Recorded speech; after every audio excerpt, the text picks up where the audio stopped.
Hola a todos, muy buenos días, bienvenidos a serenitymarkets.com. Les habla José Luis Cárpatos y esta es pues nuestra cita tradicional de todos los sábados con el vídeo de las 4 claves de la semana que ahora termina.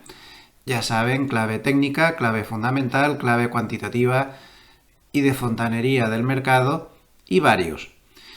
Empezamos a grabar hoy sábado 27 de julio a las 9:40 de la mañana, hora española, 3:40 de la madrugada, hora de Nueva York. Hoy un poquito más tarde, porque cosa rara, hoy me he quedado durmiendo. Eso es rarísimo en mí, ¿eh? Yo tengo una forma de ser que jamás uso el despertador porque siempre sobre las 7 de la mañana o así como mucho, si no antes ya me he despertado. Y me levanto pues el 99% de los días de mi vida a las 7:15 de la mañana. Pero hoy no me ha funcionado el reloj interno. Cosa rara. Me despertaba a las 8, que para mí es como levantarse a las 11 de la mañana. Bueno, espero que estén todos bien. Me imagino que muchísimos de ustedes estarán de vacaciones o se habrán ido esta semana de vacaciones. Pues nada, hay que aprovechar que luego empieza ya el otoño, que se hace un poco largo ahora mismo, pero con una buena noticia, y es que nos queda poquísimo para las Navidades. Nos quedan 2 meses. El 1 de octubre empiezan las Navidades, solo 2 meses. Hay que empezar a pensar, hay que empezar a pensar. Yo ya estoy viendo a ver el jamón, que este año quiero que me salga bueno. El año pasado pinche. Bueno, por aquí pues más o menos todos bien.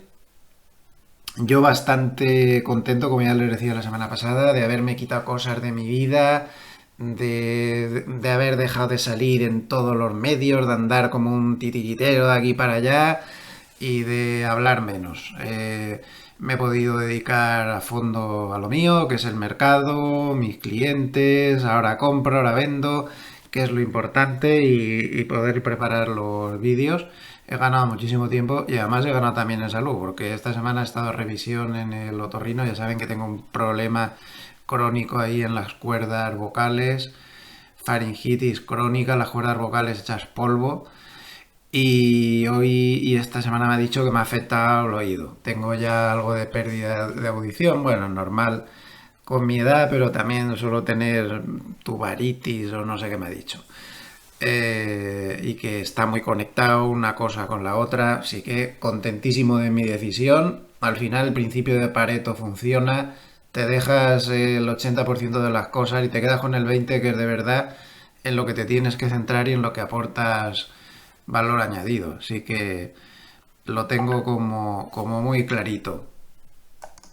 Es que no se puede ni imaginar la de cosas que te quitas en tu vida cuando empiezas a buscar, que estás perdiendo un poco el tiempo con ellas y que no te aportan nada. Es como cuando haces una mudanza.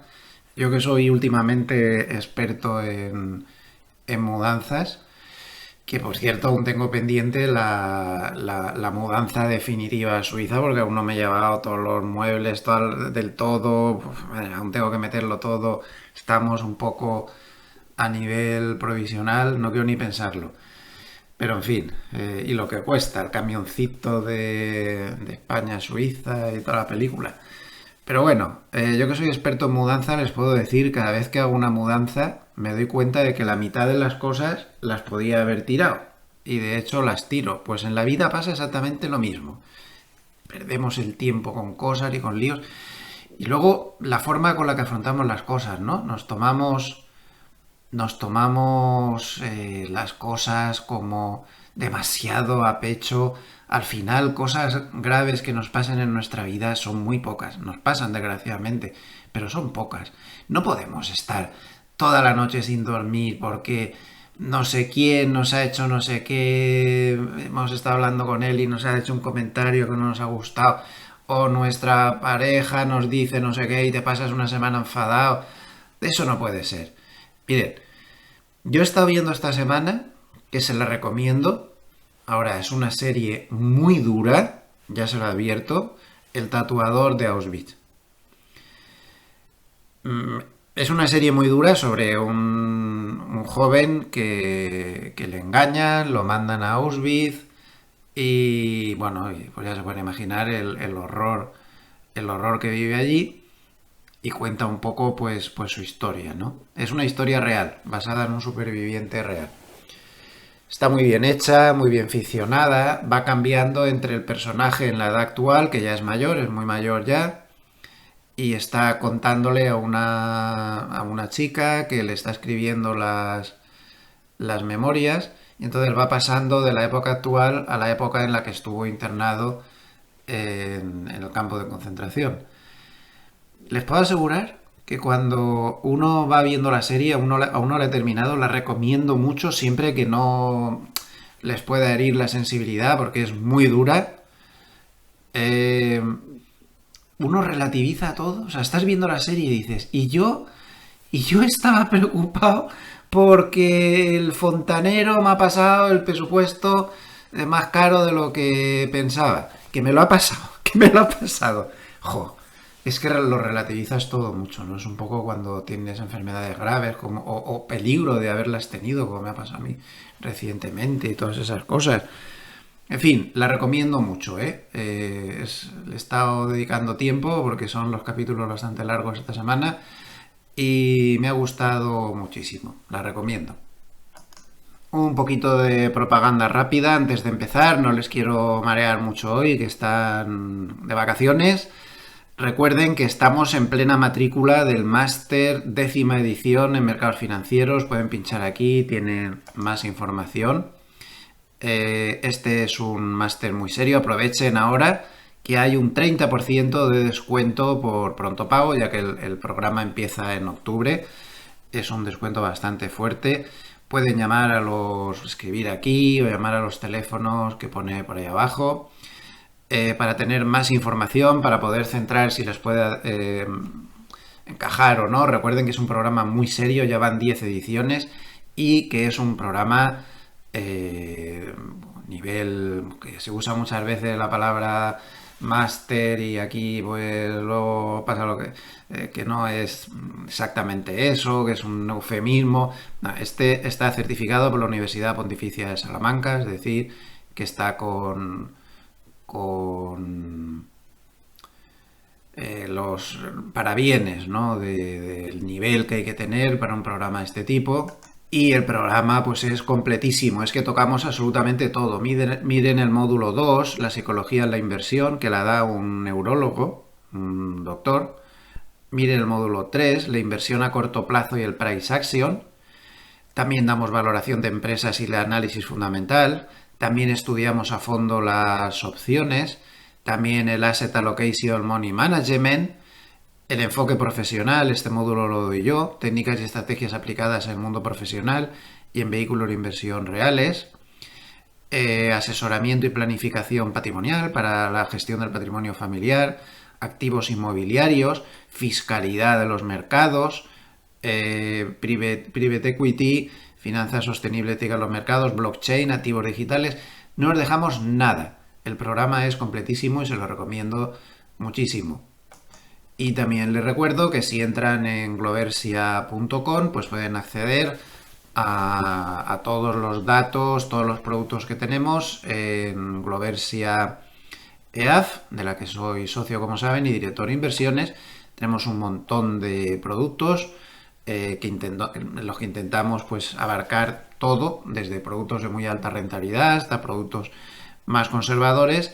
Tienen aquí todas las fichas para poderlo ver todo con calma y pues les sigo recomendando que le den un vistazo a una estrategia que creo que está muy bien diseñada, que es, bueno, todas están bien diseñadas, que coste, pero especialmente Gloversia Opciones 3, un programa en opciones con, miren aquí el backtesting, un programa resistente a las bajadas, a las caídas, casi todo le viene bien, laterales, alcistas, bajistas, muy tranquilo, con drawdown reducidos al mínimo para lo que sería un programa de alta rentabilidad como este, que consigue promedios pues como estos de aquí. Todo ello en gloversia.com, a su disposición. Estamos ahí, siempre. Bueno, pues nos vamos al mercado, que tenemos una semanita bastante intensa y sobre la que hay que hablar mucho. Además, con problemas de que me faltan muchos de los papers en los que me baso. Sí tengo el de Harnett, que a fin de cuentas es el más importante, pero no tengo el de cierre de Goldman de ayer, y otros varios que no me han llegado por las vacaciones, lógicamente, de los bancos y de las personas que están ahí. Vamos a darle un repasito al paper semanal de resumen de Goldman, que este sí que lo pusieron ayer. Y destacan pues que hemos tenido una semana donde el Russell 2000 ha seguido la gran rotación. A mí me parecía que iba a ser más floja. No lo he acertado yo mucho eso, a mí me he equivocado. Yo pensaba que iba a ser más floja, pero la gran rotación al final ha sido muy importante. Y esta gran rotación ha continuado durante toda la semana de una manera absolutamente espectacular. Es lo primero que destaca aquí. Al final, la mejora que ha tenido el Russell 2000, por ejemplo, sobre el SP500, no se había visto nunca en la historia. La diferencia tan grande que ha habido en estos días entre el Russell 2000, el SP500 y Nasdaq no se había visto nunca en la historia. Así de sencillo y así de rápido. O sea que sí que hemos seguido la gran rotación. No ha sido una semana de ventas, sino que ha sido una semana de gran rotación. Fíjense que el miércoles, lo pone aquí, el SP500 y el Nasdaq tuvieron la peor bajada diaria desde diciembre del 2022, dentro de esta gran rotación. Y esto llevó a que los CTAs pasaran a momentum bajista por primera vez desde abril. Los CTAs han contribuido a los problemas que ha habido esta semana vendiendo. Y advierten que su modelo de CTAs, Commodities Trading Advisors, les está dando que los CTAs van a vender, si todo va como hasta ahora, 16.000 millones de dólares la semana que viene. Eso muy bueno no es. Muy bueno no es. Como ven, el mercado ha cambiado. No es una cosa dramática porque lo que se ha hecho es rotar más que vender de modo absoluto, pero todas estas cosas muy buenas no son. Eso sí, tengamos en cuenta que la semana que viene ya se activan las recompras de nuevo. Poco a poco van a ir subiendo. Hemos estado en la última semana de blackout de recompras. Aún quedan bastantes compañías por publicar, pero ya hay una muy buena parte que ha publicado y que ya pueden estar haciendo recompras. El detonante, claramente, de la aceleración de la gran rotación fueron los resultados de Google y Tesla durante la semana, especialmente los de Google. Hubo un antes y un después a la publicación de resultados de Google. Estaba por aquí y en los pocos días que han pasado desde la publicación ha caído a cierre de ayer un 8%. Un 8%. No es tanto el que Google haya caído, que bueno, no deja de ser uno de los 7 magníficos y eso da siempre miedo, sino es más bien lo que representa. Lo que Google ha representado con esta caída es que el mercado se empieza a preguntar si no se ha pasado de rosca con la valoración de determinadas tecnológicas y casi siempre basándose en la fuerza de la inteligencia artificial, que es evidente, que es el futuro. Yo no puedo vivir ya sin el ChatGPT, se lo digo así de claro, le consulto 14 veces al día. Pero bueno, el futuro es el futuro, pero igual todo tiene un límite, ¿no? O sea, una camisa puede ser el futuro porque es preciosa y va a ser la moda durante 5 años, pero no la puedes comprar a 5.000 euros. Vas a comprarla a 500 porque es buenísima, pero no a 5.000 ni a 10.000. Entonces todo tiene un límite y el mercado se pregunta, ¿hemos sobrepasado el límite? Eso es lo que ha planeado sobre las cotizaciones durante toda la semana. No habremos sobrepasado el límite, no se ha ido todo esto demasiado lejos. No van a gastar a lo mejor tanto las compañías en el CAPEX de las compañías destinado a inteligencia artificial. A lo mejor no es tanto como nos pensábamos. Y el caso es que los resultados de Google fueron buenos. Es que no fueron malos. Simplemente quizá los ingresos de YouTube quedaron un poco por debajo de lo esperado. Pero aquí ha habido un problema de de dudas de que hemos llegado demasiado lejos y de que los resultados tendrían que haber sido muchísimo mejores para poder justificar pues, las alturas alcanzadas. Eso es lo que ha pasado. Entonces, claro, si el mercado está tan sensible a la publicación de los resultados de todos estos grandes, tengan ustedes en cuenta que la semana que viene publica Microsoft, publica Meta y publica Apple y Amazon. 4 de los 7 magníficos de golpe. Microsoft, Meta, Apple y Amazon. Ni les cuento la importancia que va a tener si estos resultados salen buenos o malos en su conjunto. Puede que alguno salga bueno, otro malo, habrá algo de compensación ahí, pero en su conjunto lo que salga de esos resultados va a ser decisivo para el mercado. Si esos resultados son muy buenos, pues el mercado podría recuperarse, porque de momento, ya digo, de momento no ha habido pánico. Las cosas han cambiado, ahora lo iremos viendo a lo largo del vídeo, pero pánico no hay. Se ha rotado, se ha salido de lo que estaba muy sobrecalentado y se ha ido al resto de cosas. Es que fíjense, si nos vamos al RSP... No, este no es.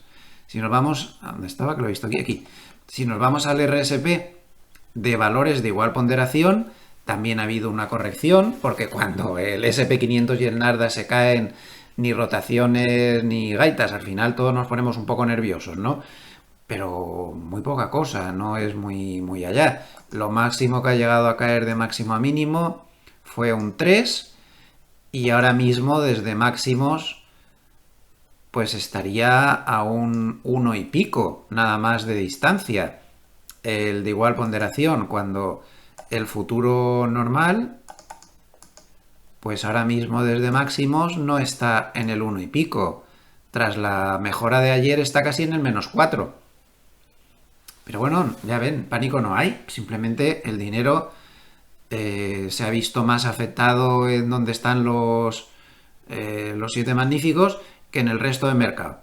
Esto es importante, pero ¿podría haber un pánico general como la semana que viene estos resultados no salgan buenos, el SP500 y el Nasdaq se caigan en serio, ni gran rotación ni puñetas al final? Psicológicamente nos vamos a asustar todos. Eso ténganlo muy claro. No hay operador que aguante viendo cómo el SP500 y el Nasdaq caen todos los días y que esté rotando a otro sitio, que estará rotando a irse de aquí porque se ve venir lo peor. Entonces es absolutamente decisiva la semana que viene con este tema de los resultados. Es lo más importante de la semana. Los datos macro ahora están un poco aparcados. Los datos macro están un poquito aparcados porque estamos viendo datos de crecimiento flojos. Bueno, el Producto Interior Bruto salió más alto de lo esperado, pero había mucha distorsión ahí por los inventarios, gasto del gobierno. Es un dato bastante atrasado, se tiene que revisar 2 veces. El mercado no es el dato estrella que sigue. El mercado lo que más le interesa siempre son los ISMs en Estados Unidos y los PMIs en el resto del mundo. Y los ISMs no están dando alegrías, están mostrando que el crecimiento se está enfriando. Ya hemos hablado en semanas anteriores cómo la Reserva Federal tiende a distorsionar eso, ¿no? Y a decir que no es para tanto. Y la inflación está tranquila. Ayer, por ejemplo, se publicó el dato más importante de inflación para la Reserva Federal, que es el PCE subyacente, es decir, quitando los volátiles precios de alimentación y energía, y quedó pues muy bien y muy tranquilizador. Si se fijan, en la métrica que más está usando la Reserva Federal últimamente, Timiraos lo destaca de una manera constante, que es tomar el PCE en intervalos de 3 meses anualizados. Bueno, pues en este intervalo de 3 meses anualizados se ha calmado la cosa y ha vuelto la subyacente a una métrica de 3 meses anualizado del 2,31%, es decir, muy cerca del objetivo de la Reserva Federal. Entonces esto lleva a pensar al mercado que sin ningún género de duda pues va a haber bajada de tipos en septiembre. Lo descuenta casi en un 90%. No parece que eso vaya a ser un problema. Prácticamente el 100%. Podríamos decir de que se va a bajar tipos en septiembre. La semana que viene tendremos reunión de la Reserva Federal, otra cita a la que tendremos que estar atentos. En esa reunión lo normal es que no hagan nada, pero que abran ya la puerta o que hagan comentarios que abran la puerta a una bajada de tipos en septiembre, que sin ningún género de duda va a llegar. Incluso hay un 20% de posibilidades, según los derivados monetarios, de que se pudiera bajar 50 puntos básicos en septiembre en lugar de 25. Entonces, como decía, desde el punto de vista macro está la cosa un poco ya anclada, no se esperan grandes sorpresas y el mercado se va a centrar en los resultados de estas grandes compañías para decidir si esto ha llegado demasiado lejos o si no. Con todo esto de la gran rotación, pues se ha visto algo que no se había visto nunca desde que existe el SP500 de igual ponderación, y es que, como podemos comprobar, la correlación entre el SP500 normal y el SP500 de igual ponderación, la correlación a 120 días se ha ido al mínimo desde que existe. Ahí la tienen. Siempre han tenido mucha correlación, como es lógico, se han movido bastante a la par. Hubo mucha distorsión tras el COVID, donde el SP500 bajaba mucho más, o lo hacía mucho peor que el SP500 de igual ponderación.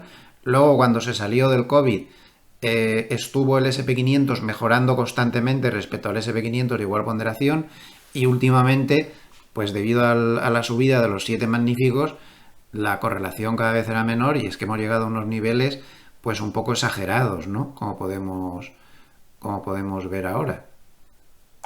Y aquí tenemos un gráfico donde se ve el spread en estado puro, SP500 sobre SP500 de igual ponderación, y ya ven la corrección que ha tenido. Había exagerado mucho, durante algún tiempo habían estado más o menos parejos, pero luego se había exagerado mucho, el SP500 lo había hecho mucho mejor por los 7 magníficos que el SP500 de igual ponderación, y como vemos la corrección ha sido bastante notable.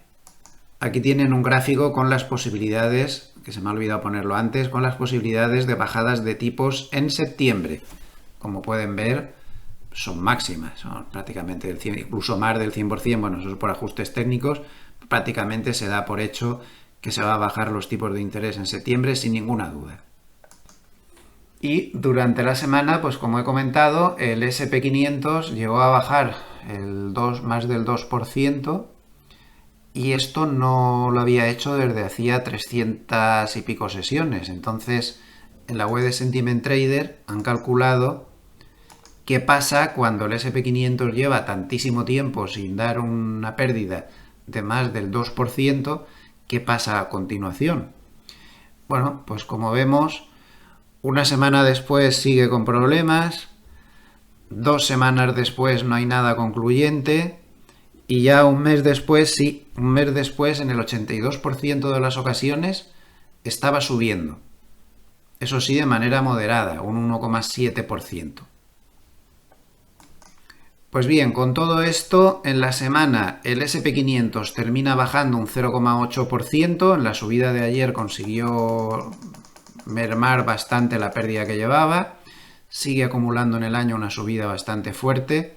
El Nasdaq es el más damnificado, con una pérdida semanal del 2,6%, y atención, porque el Nasdaq ya gana menos en el año que el SP500. Y pues como ha habido gran rotación, pues el Russell ha ganado 3,5. Que fíjense, menos 2,6 el Nasdaq, más 3,5 el Russell, que mejora muchísimo. Llegó a estar en el año pues prácticamente sin ganar nada, y ahora está ganando un 11,5%. Como se ha tratado de entrar en los valores más rezagados, incluso Europa ha ido mejor, con una subida del 0,5%, aunque gana en el año muchísimo menos. Y el que lo ha pasado fatal esta semana es el Nikkei, con una caída del 6%, nada menos. Y también la bolsa china lo está haciendo mal. En China están muy defraudados por la falta de medidas de su Banco Central, que está intentando arreglar la situación, y durante la semana ha bajado tipos por sorpresa, pero en una cantidad bastante pequeña, y no ha terminado de animar demasiado al mercado, y al final, como ven, pues la bolsa china ha terminado con una caída del 3,7%. El VIX termina en 16,39 gracias a la bajada de ayer. Los bonos bastante estables, porque toda esta guerra de la gran rotación con ellos no va. Ellos lo que están es descontando que va a haber bajadas de tipos de interés y por lo tanto 4,19%. Yo creo francamente que ahora mismo los bonos están muy bien posicionados para poder dar un buen empujón. Nosotros tenemos una SICAV, la Globesia Dinámica, que tiene una cartera de bonos que nos la hemos currado mucho, pues con la confianza de que en los próximos meses los bonos van a estar dando alegrías. Un hito técnico bastante importante sería que el futuro del bono americano a 10 años consiguiera ya definitivamente romper la media de 200. Está por encima desde hace bastantes días, pero consideraríamos como filtro de que ha roto, pues que esta banda de Movalev se abriera hacia arriba y ya la daríamos por rota definitivamente, con gran potencial de subida, porque miren qué barbaridad todo lo que lleva caído en los últimos años. Una corrección de Fibonacci del 38,2% de toda esta caída ya le daría un potencial de subida enorme. De momento podría subir tranquilamente hasta esta zona 113,75 por ahí, que estaríamos hablando de un 2% de subida. El oro ha bajado 0,8% y el petróleo ha caído 3,7%. El petróleo es un indicador de que las cosas a nivel crecimiento global están empeorando. El petróleo es un gran termómetro. El petróleo está con problemas. Ya ven que caída, 77,16 nada más, a pesar de todos los riesgos geopolíticos que hay por el mundo y todas estas cosas. Pero el petróleo lo que está descontando es que el crecimiento global se está debilitando y especialmente el chino, que es el principal cliente de petróleo. Así de claro. Y no levanta cabeza. El oro baja 0,8 y el Bitcoin ha subido 0,7. En esta misma línea de que el petróleo está descontando la debilidad del crecimiento global, habría que echarle un vistazo al doctor cobre. Se le llama doctor cobre porque siempre se ha dicho que el cobre, que es un material muy usado en construcción, en infraestructuras y en todo esto, cuando sube está avisando de que estamos en un ciclo de crecimiento económico, de expansión económica, pero cuando baja nos avisa de que estamos en un ciclo o que se está iniciando un ciclo de contracción económica. Y esto no es una especulación, esto se ve pues porque no se está comprando cobre a nivel mundial o se está comprando menos. Bueno, pues miren lo que está avisando el doctor cobre. El doctor cobre suele anticipar las caídas del SP500 por problemas en el ciclo económico. Miren cómo aquí en el 22 el doctor cobre empezó a bajar y poco después la bolsa cayó con toda su alma en la gran caída del 22. Luego el doctor cobre, cuando se estaba en correcciones al final del 22, empezó a cambiar de tendencia, el ciclo económico cambió y la bolsa fue con él, y ahora el doctor cobre nos avisa, cuidado, el ciclo económico está cambiando, nos estamos enfriando, por mucho que los políticos intenten negarlo y que la Reserva Federal lo haga cada día. El negarlo, me refiero. Lo normal es que este cambio de ciclo que está avisando el doctor cobre sea real y que la bolsa acabe por seguirlo. Nosotros seguimos en el mismo escenario que teníamos a medio plazo, si es que no es antes, no tenemos nada claro lo que va a pasar. Y va a depender, sigo diciendo lo mismo de siempre, que haya recesión o no. Si hay recesión, el 2025 va a ser un año muy duro, gravemente duro. Digo gravemente, no estoy poniendo pañitos calientes. Y si se consigue evitar la recesión, pues será, entiendo yo, posiblemente me equivoque, ya saben que no, mi grado de acierto tampoco es muy maravilloso, pero podría ser una corrección intermedia. Importante, pero intermedia.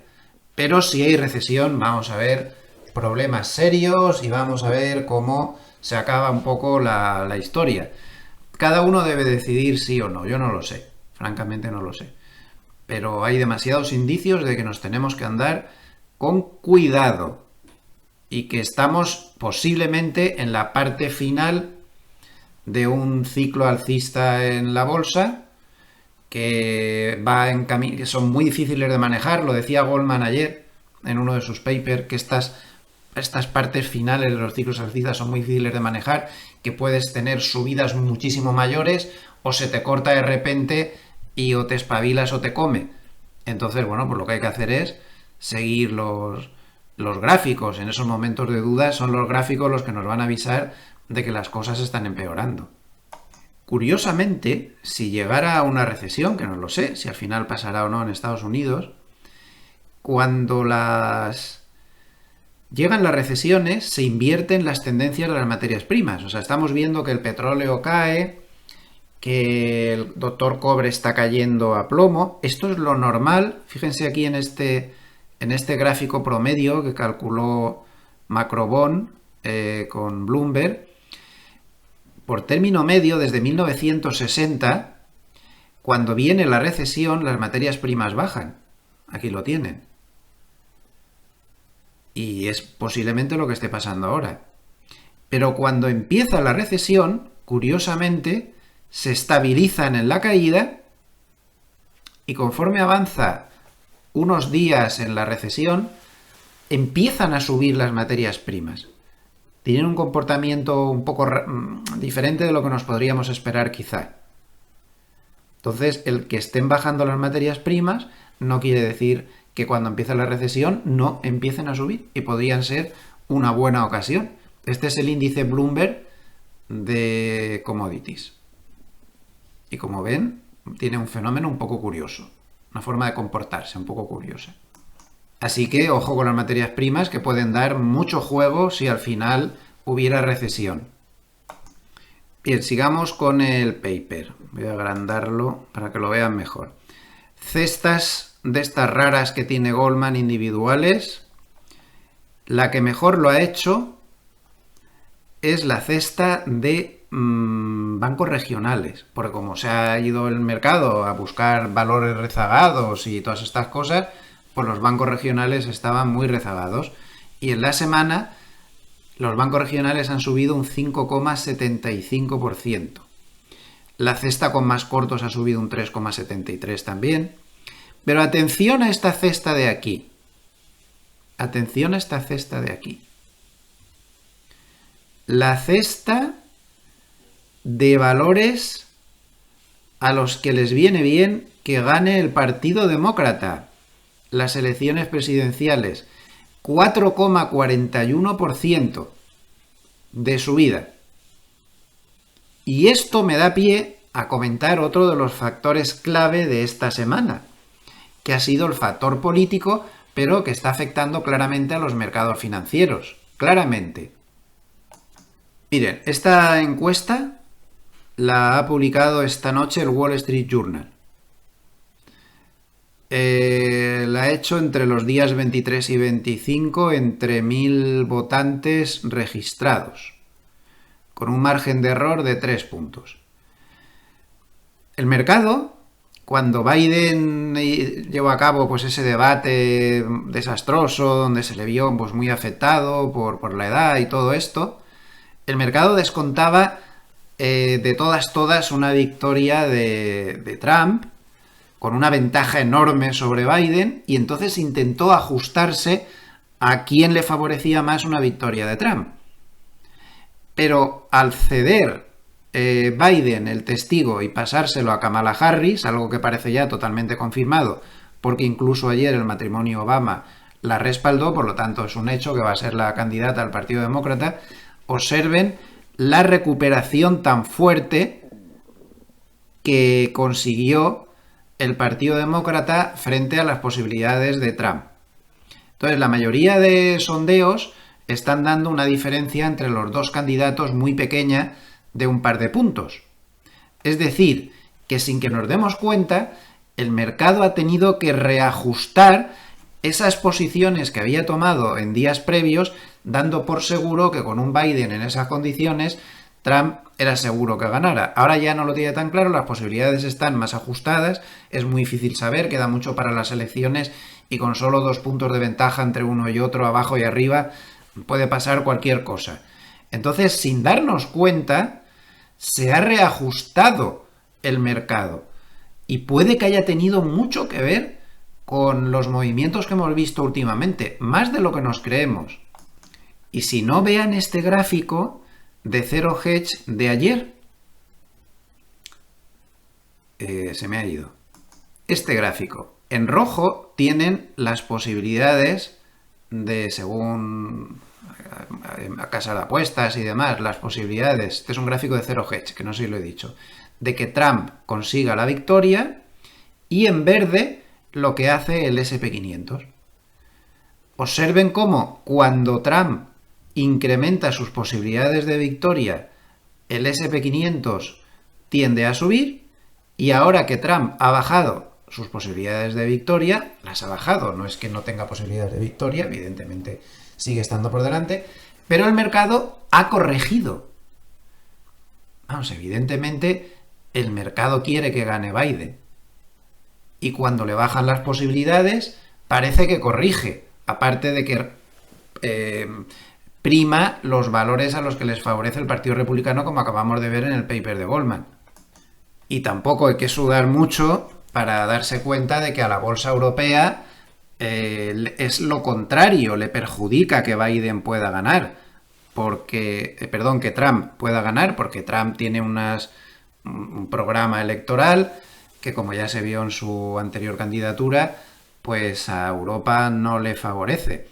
Entonces, observen este gráfico tan curioso de BCA en el que se ve las posibilidades. Este es un gráfico más de largo plazo, no está tan actualizado, pero donde se ve las posibilidades de ganar Trump, que sería la línea punteada pero invertida, está invertida, es decir, cuanto más baja está la línea, más posibilidades tiene de ganar Trump. Y en la línea blanca continua, la bolsa europea comparada con la bolsa americana. Entonces, como ven, Europa tiende a hacerlo mucho peor que Estados Unidos cuando las posibilidades de que gane Trump se incrementan. Y al revés, si las posibilidades de Trump de ganar bajasen, Europa tiende a hacerlo mejor que Estados Unidos. O sea, es que es curioso. Luego está claro que aquí hay mucho movimiento basado en esas previsiones electorales y que es un tema muy importante y que debemos tener en cuenta. Al mercado no le da igual. A Europa le viene mal y a Estados Unidos le viene bien que gane Trump y viceversa. Y luego, aparte, tenemos que tener en cuenta que hay un grupo de valores a los que les viene mejor que gane uno y a otros que les viene mejor que gane el otro.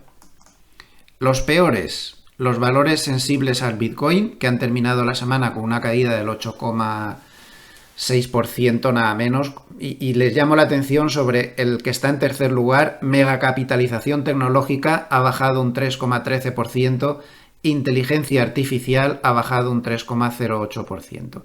En cestas de pares, pues vemos que, bueno, llamaría la atención sobre el segundo. Value lo ha hecho mejor que crecimiento, con una ganancia del 4,87% en la semana.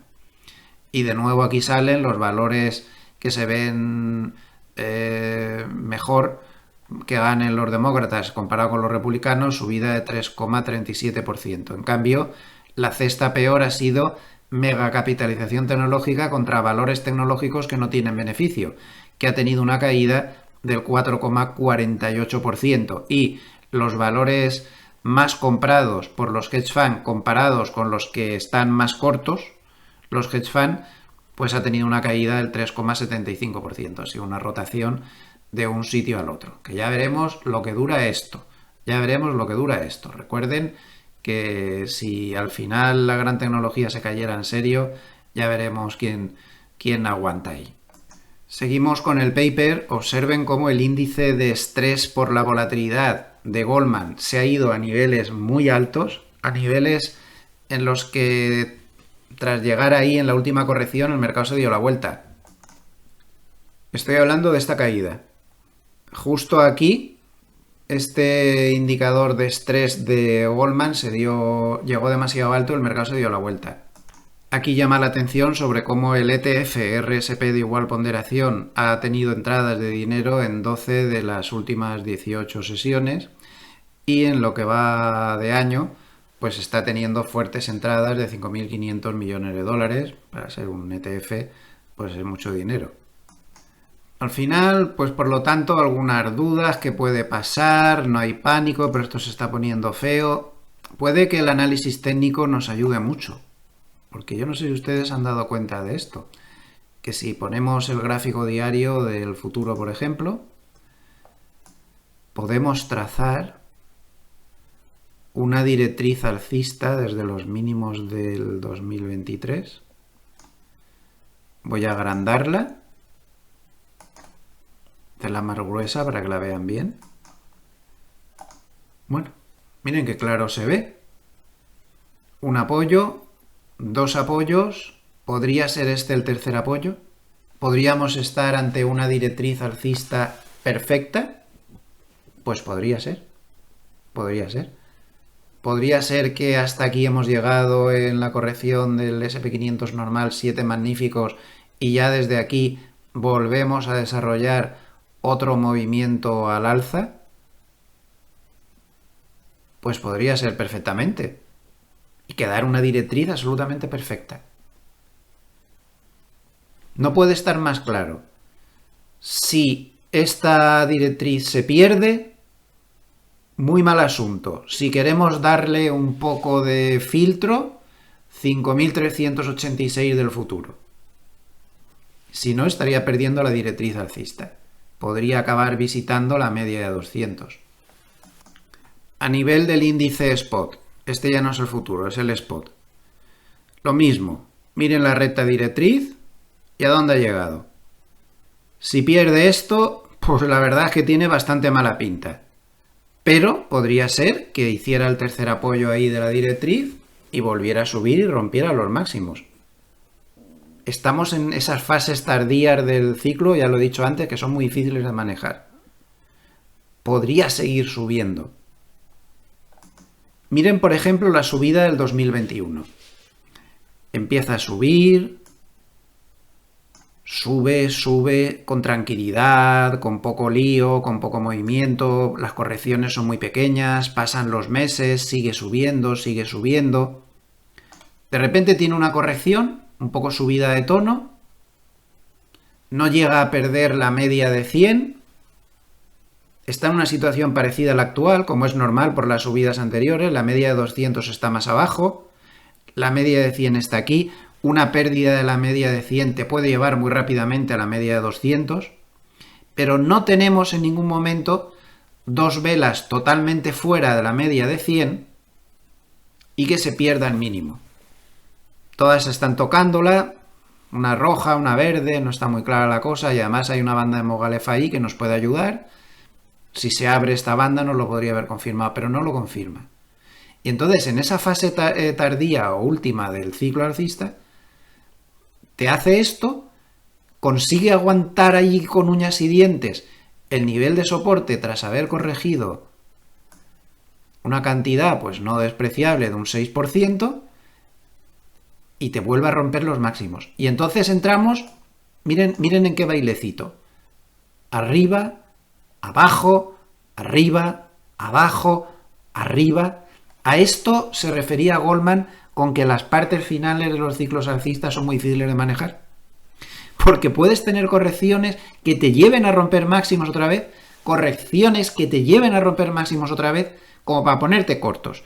Yo ya tengo una lista interminable de clientes que me están preguntando cuándo se ponen cortos. Me lo están diciendo durante toda la subida que llevamos desde octubre del 2022. Bueno, alguna vez será el momento, pero yo sigo sin verlo. No ha llegado ese momento aún. No ha llegado. Y estas partes finales podemos esperar este tipo de cosas. Y a pesar de eso se están rompiendo máximos. Como te pongas corto, te crujen. Pero tampoco te puedes quedar dormido con los largos. Claro, llega un momento en el cual sí que se pierde esa media de 100, te vas a la media de 200, no termina de confirmar la ruptura de la media de 200, empieza ya a ir con mucha volatilidad, el mercado cuando cae va muy rápido, genera mucha volatilidad y al final pues acaba de confirmarse la caída y se inicia la tendencia bajista, con la volatilidad acostumbrada de las tendencias bajistas.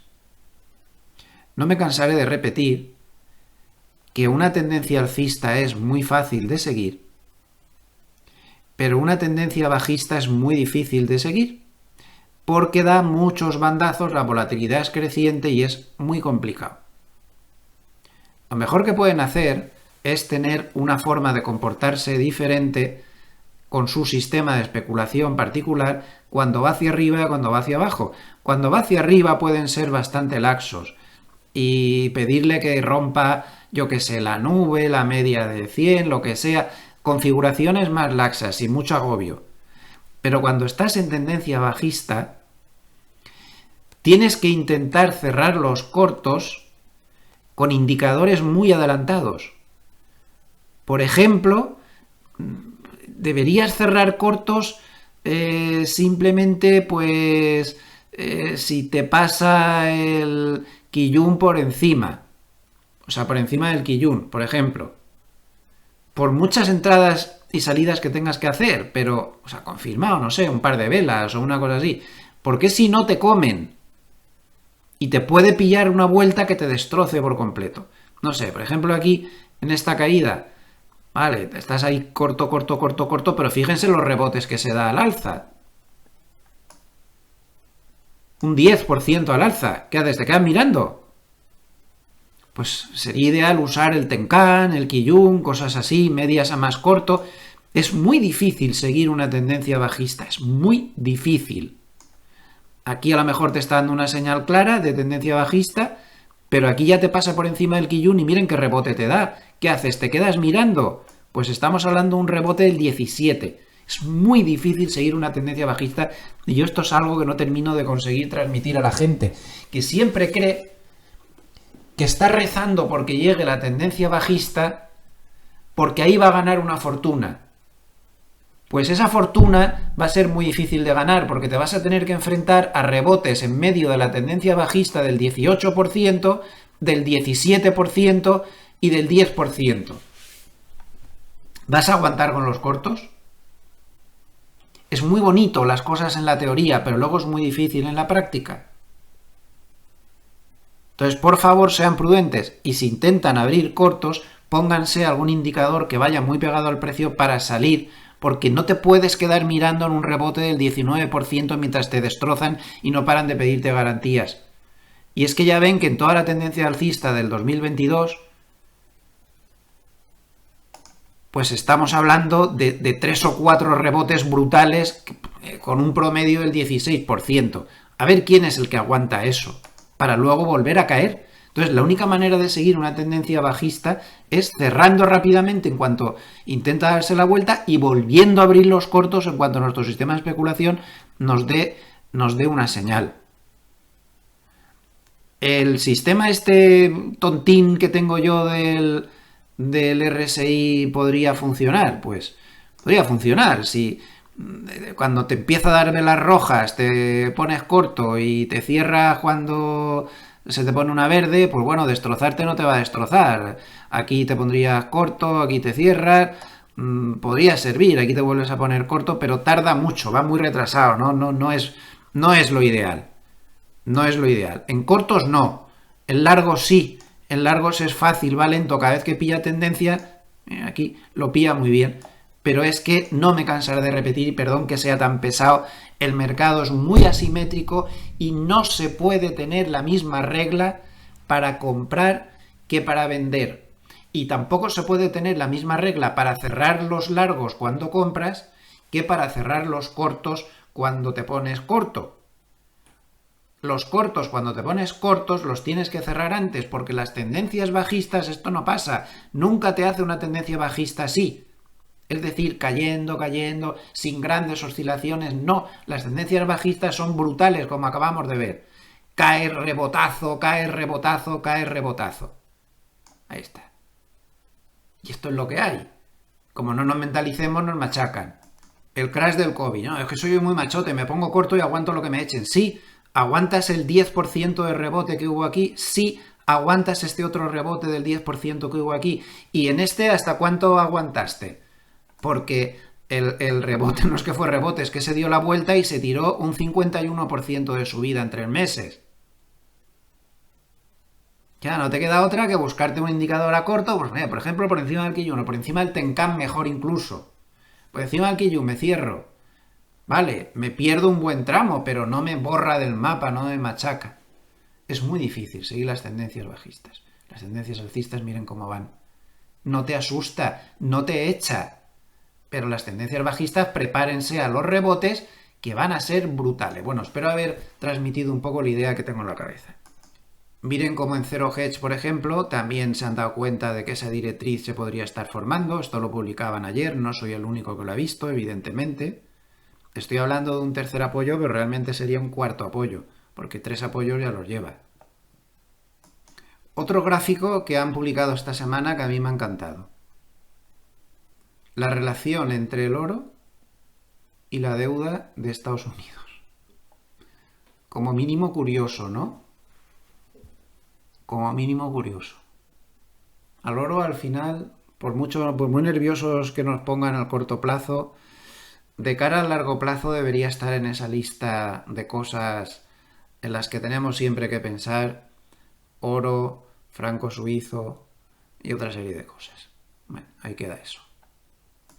Otro factor que a mí me preocupa un montón y que me sorprende que al mercado no le preocupe más. Miren este gráfico. Este gráfico sí que está actualizado. Son las ventas netas o las compras, que en este caso como son negativas son ventas, de activos norteamericanos. Y están en récord. Los chinos están vendiendo a mansalva bonos americanos. ¿A usted le deja indiferente esto? A mí no. Muy bonito lo de la guerra comercial con China, pero si los chinos les tienen en sus manos. Si como se lían a vender los bonos, pues es que no quiero ni pensarlo, les destrozarían a los americanos. Un país que depende absolutamente de que le compren los extranjeros su deuda para poder mantener su economía. Ahí lo dejo, ¿eh? Récord de ventas de bonos y otros activos, también están los valores por ahí, de los chinos sobre activos de Estados Unidos. Aviso para navegantes. Un dato inquietante del que se habla poco y que puede mostrarnos bastante debilidad económica en Estados Unidos. Los impagos en las tarjetas de crédito en Estados Unidos. Como pueden ver, los impagos de tarjetas de crédito en este momento han llegado en Estados Unidos a máximos históricos.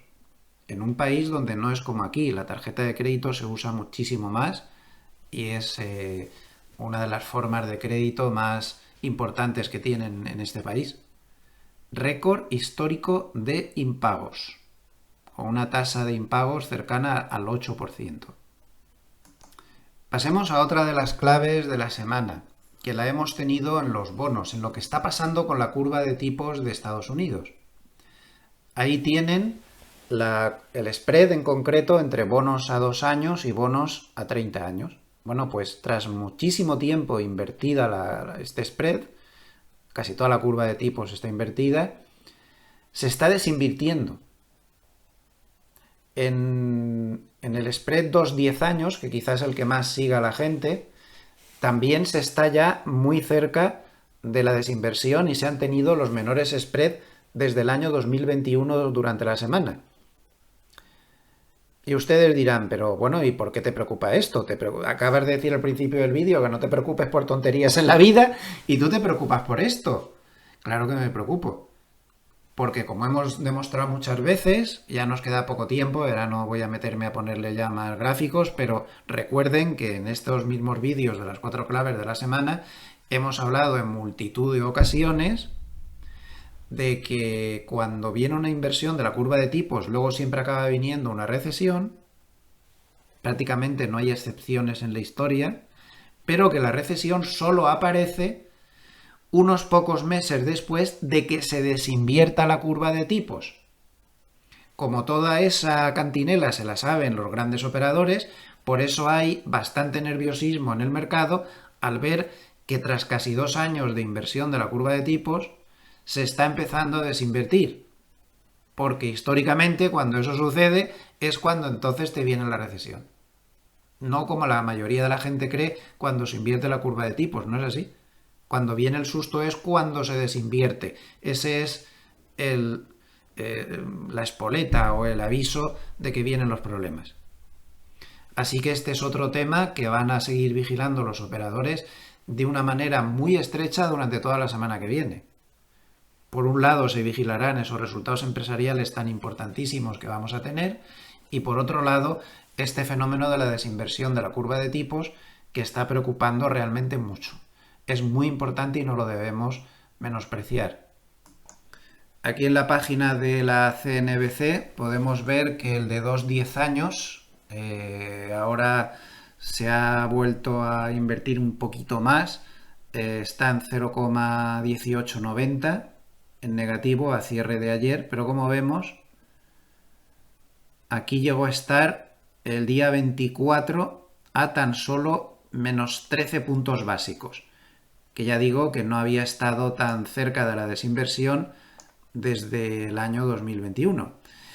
Lleva bastante tiempo en niveles bastante estrechos, pero ojo, si empezaran a ver ustedes que en los vídeos de diario empiezo a decir que esto ya no es menos 19, ni que es menos 10, menos 5, menos 1 o desinversión. Porque ahí los grandes operadores van a empezar a ponerse algo nerviosetes. El de 30 años y 2 años, a cierre de la semana, sí que terminó en positivo. Por poco, pero terminó en positivo. Llegó a estar, pues como ven ahí, hasta un más 13. Llegó a estar más 13,44. O sea que se está desinvirtiendo. Si lo quieren ver ustedes mismos, aquí arriba tienen la dirección web que tienen que marcar de la CNBC. Es cnbc.com/quotes/30y2ys. Y si quieren ver entre 2 años y 10 años, solo tienen que cambiar aquí, en lugar de 30, poner 10 y el resto de la dirección es exactamente igual. Pasemos ahora a ver un poco cómo está el mapa de gamma tras las últimas caídas, donde todo ha cambiado un poco, se ha estructurado todo diferente. Vamos a basarnos en este panel de Spot Gamma. Como vemos, aquí está el 5000, que ahora mismo es el más grande, el nivel donde hay más gamma acumulada, con mucha diferencia. El psicológico 5000, estamos lejos de ahí. Pero llamo la atención sobre la importancia de este strike, 5400, como pueden ver. Este de aquí. Ha crecido mucho y el spot está justo ahí al cierre de ayer. El soporte se ha reforzado más de lo que estaba antes, se ha hecho un nivel bastante importante y sobre todo muchos puts, los que están en azul. Y vamos a ver qué pasa ahí. Si no se consigue parar en 5400... se ha reforzado también el 5300, aunque es menor que el 5400. Ya bastante más débil 5200 y por debajo de 5200 no tiene nada hasta el 5000, donde lo lógico es que si llegara ahí una caída ya muy severa, se parase sin ningún género de dudas. Ahí pasar eso a la primera, esto, y con una caída tan grande, si es que se produce, no tiene por qué hacerlo, pues ya serían palabras mayores. Por arriba, pues los grandes niveles siguen estando aquí en 5500 y 5550. Estos dos de aquí. Pasar eso significaría la tranquilidad absoluta de nuevo. Mientras no se pase, pues se ha metido en un lío. Se ha metido en un lío porque se estaba moviendo por toda esta zona de aquí cómoda y ha perdido la zona de grandes soportes, o lo reconquista o va a seguir en problemas. Está en una zona nada buena, no bueno. No es dramático, pero no es tan bueno ya como antes. Otro factor que no debemos olvidar en Europa es la conexión francesa, como pone aquí en este gráfico de Refinitiv. La bolsa francesa, sorprendentemente, no se ha terminado de recuperar del lío que se montó con las elecciones y observen en amarillo lo mal que lo está haciendo el CAC 40 y la influencia tan negativa que está teniendo pues en el Eurostoxx. La bolsa francesa se ha convertido en una piedra en el zapato para Europa. No levanta cabeza. Normalmente estas cosas de las elecciones no suelen tener un efecto muy duradero, pero en este caso sí lo está teniendo.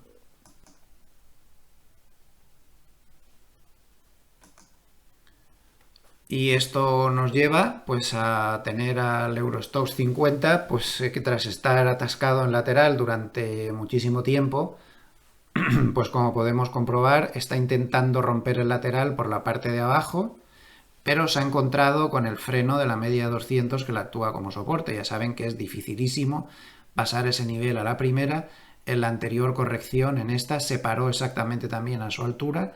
Mientras no la rompa, pues vamos a considerar que sigue en lateral. Si la rompe, cuidado, porque sería muy peligroso técnicamente hablando. Mientras no sea así, pues bueno, puede volver a meterse en el lateral y seguir vegetando ahí durante bastante tiempo.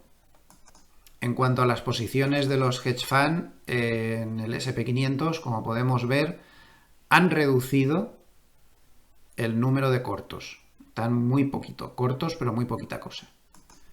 Y como siempre, pues vamos a dedicar los últimos 10 minutos a repasar el paper de Hartnett, que no es ese que estaba abriendo, es el de la semana pasada. Este ya es el correcto, el de ayer. Y es urgente que nos fijemos para empezar en su paper en esto. Si recuerdan, teniendo en cuenta que no somos demasiado optimistas para el medio plazo, habíamos dicho que uno de los indicadores que más nos iba a servir de referencia para avisarnos de que venían los problemas era su indicador Bullenberg, que hasta ahora pues tiene un track record bastante bueno. Hay que bajar un poco para verlo. Ahí está. Vamos a agrandar. Tiene un track record bastante bueno para avisarnos de que se acabó la fiesta, ¿no? Entonces, hasta ahora, lecturas por encima de 7, digamos 7,3, 7,5, 7,2, por ahí, 7,3 podría ser un buen nivel, ¿no? Siempre he indicado techos del mercado. A veces se ha extendido más. Hartnett habla de 8, pero como podemos ver, en el crash del 2022 y antes de la tendencia bajista del 2022, este indicador no llegó a 8, pero se quedó cerca, se quedó en 7 y pico. Entonces tenemos que estar atentos porque lecturas de este indicador por encima de 7 y pico son una señal de alerta extrema. Si a continuación los gráficos nos están indicando bajista, tendríamos que tomarlo muy en serio. Bueno, aquí está exactamente en enero del 2020, llegó a 7,5. Y ahí se dio la vuelta violentamente el mercado. Estamos en 6,9, una fuerte subida de 6,5 a 6,9. Alerta, no ha llegado a la zona de peligro, no hay que reaccionar, puede tardar mucho en llegar ahí o no llegar.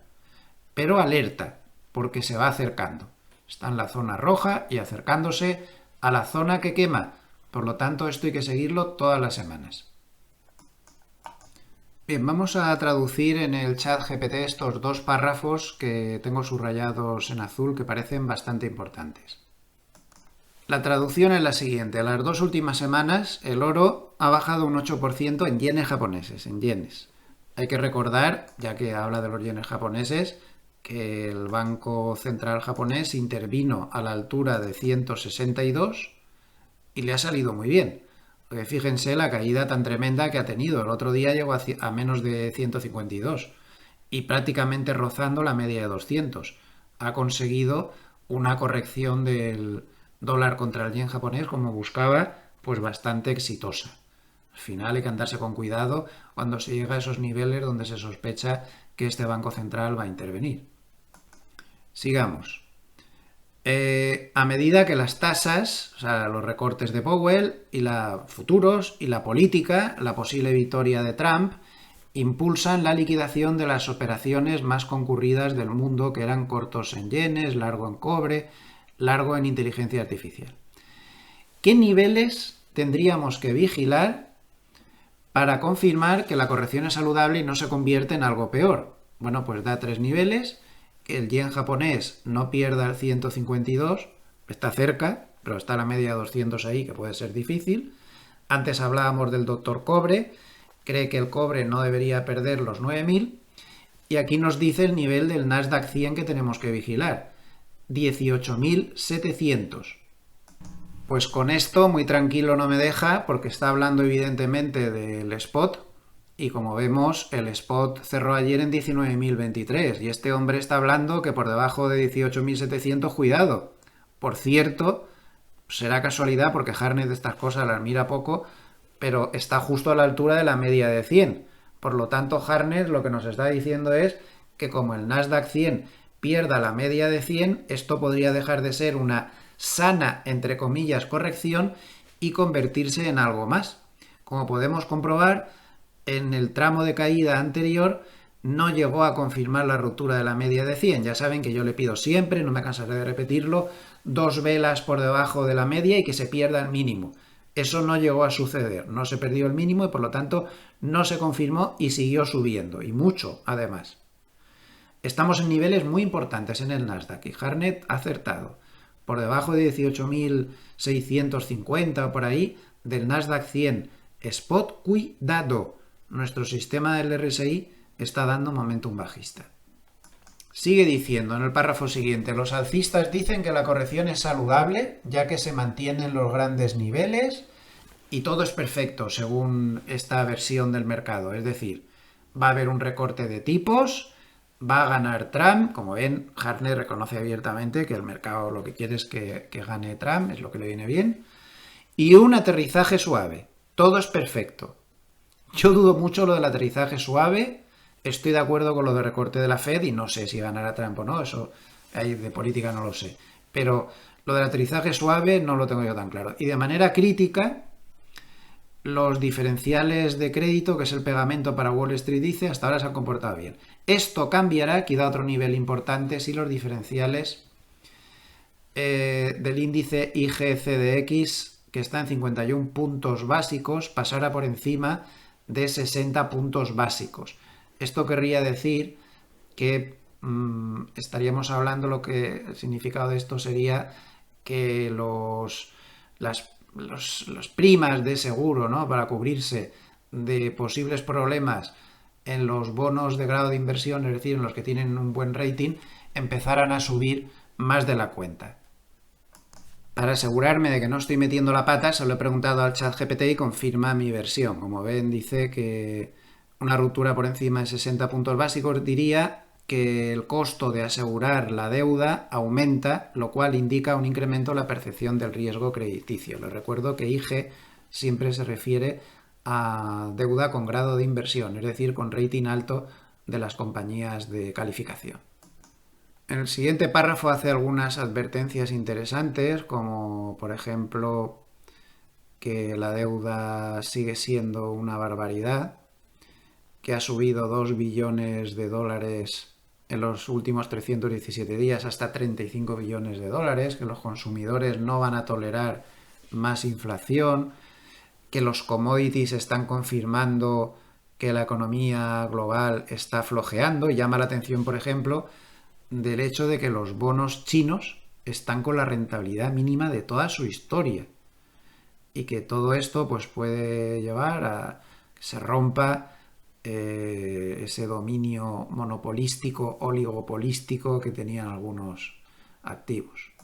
Vamos, léase que podría darle problemas a los 7 magníficos. De hecho, nos remite a este chart donde directamente nos habla de los 7 magníficos. Los 7 magníficos ya las pasaron moradas en el 2022 y él advierte que podríamos estar en camino de otra cosa parecida. Los flujos de la semana son de entrada en bolsa de 22.200 millones de dólares, también entra mucho dinero en bonos, 16.100 millones, también entra mucho dinero en el oro, 1.300 millones, y también entra mucho dinero en las criptodivisas, 1.200 millones. ¿Y de dónde sale todo ese dinero? Pues de cash, que ha tenido unas salidas enormes, las mayores en 3 meses, de 42.300 millones. La entrada en el oro de 2 semanas acumuladas es la mayor desde marzo del 2022. Atención. Del siguiente párrafo, donde hace alguna serie de reflexiones, yo creo que lo más importante sería destacar que aquí se vuelve a mojar y dice que es claramente alcista en los bonos para el segundo semestre del año. Nosotros también. Nosotros pensamos lo mismo y hemos, como ya decía antes, adoptado algunas carteras preparadas para ese tema. Los bonos pueden tener muy buenas perspectivas a partir de ahora. Y en el último párrafo pues habla de algo que ya hemos comentado, pues la política, las probabilidades de elección de uno y de otro, pues cómo pueden influir en el mercado. Como pueden ver en este gráfico que pone a continuación, no pasa para nada desapercibido para él lo que acabamos de advertir antes en el vídeo, es que es un tema muy importante, que cuando vienen las inversiones de las curvas de tipos, cuando llega el peligro de verdad, es cuando se desinvierte. Miren aquí como justo cuando se desinvirtió en los años 70 llegó la recesión, justo cuando se desinvirtió la curva en el año 80 llegó la recesión doble, como cuando se desinvirtió la curva al cabo de pocos meses llegaba la recesión de los años 90, lo mismo en el 2000, lo mismo en la gran crisis financiera del 2008 y lo mismo en la época del COVID. Las inversiones son los avisos, pero el peligro real, ya a corto plazo, meses vista como mucho, empieza cuando se desinvierten las curvas de tipos. En este caso utiliza el spread entre 2 y 10 años. Pues hasta aquí hemos llegado con el vídeo de hoy. Les recuerdo el disclaimer legal. Bueno, no me consideren como que estoy haciendo recomendaciones, no las he hecho, solo les he dado mis opiniones. Recuerden que yo me equivoco muchísimo y deben ser prudentes con eso. En segundo lugar, nadie paga para decir mis opiniones, no hay ningún patrocinio a ese respecto. En tercer lugar, puedo tener conflictos de intereses, dado que por un lado mi profesión principal es como director de inversiones en Globersia y por otro lado pues estoy dando informaciones económicas. Procuro no tener esos conflictos de intereses, pero tengo que advertir legalmente que podría tenerlos. Pues nada más, les deseo que pasen un muy buen fin de semana y unas buenas vacaciones si están en ellas. Muchísimas gracias a todos los amables escuchantes por estar ahí, cada día más numerosos desde todos los rincones de España y de toda Hispanoamérica en general. Y nos vemos mañana con el pequeño vídeo de reflexión de los domingos y ya el lunes pues con los vídeos de diario con total normalidad. Muchas gracias por estar ahí a todos y recuerden, nos quedan 2 meses para las Navidades. Tendremos que prepararnos. Que descansen. Hasta pronto.